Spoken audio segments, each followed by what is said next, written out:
দেখুন, বাংলাদেশের অবস্থান অত্যন্ত পরিষ্কার। আমরা যে কোনো যুদ্ধ বিগ্রহের বিরুদ্ধে। পৃথিবীতে শান্তি স্থাপিত হোক, সমস্ত যুদ্ধ বিগ্রহ বন্ধ হোক, সেটি আমরা চাই। এবং গাজায় যে নির্বিচারে নারী ও শিশুদের, সাধারণ মানুষকে হত্যা করা হচ্ছে, মানবতার বিরুদ্ধে অপরাধ সংঘটিত হচ্ছে, সেটি অবিলম্বে বন্ধ হোক, সেটি আমরা চাই।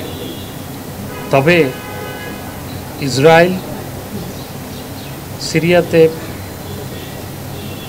ইরানি দূতাবাসে আক্রমণ করার প্রেক্ষিতেই ইরান এই আক্রমণ করার সুযোগটি পেয়েছে, অন্যথায় হতো এই আক্রমণটা হতো না। ইরানের বক্তব্য তাই, তারা রিটেলিয়েট করেছে। তবে আমরা চাই সমস্ত যুদ্ধ বিগ্রহ পৃথিবীতে বন্ধ হোক, এবং যে রাষ্ট্রগুলো ভূমিকা রাখতে পারে আমরা আশা করব তারা যথাযথ ভূমিকা রাখবে।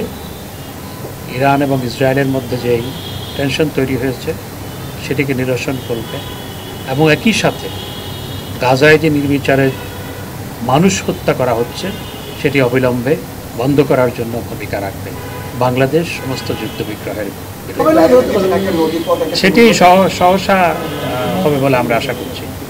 সহসা হবে, দিনক্ষণ বলাটা কঠিন, তবে এ নিয়ে আলোচনা চলছে, তাদের উইলিংনেস আছে, তারা ফেরত নিয়ে যেতে চায়।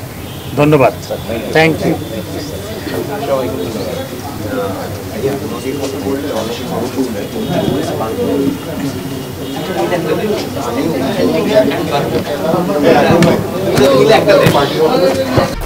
এক দুই তিন ঢাকায় জমি জিতে নিন 100% ক্যাশব্যাক সহ 20 কোটি টাকার পুরস্কার।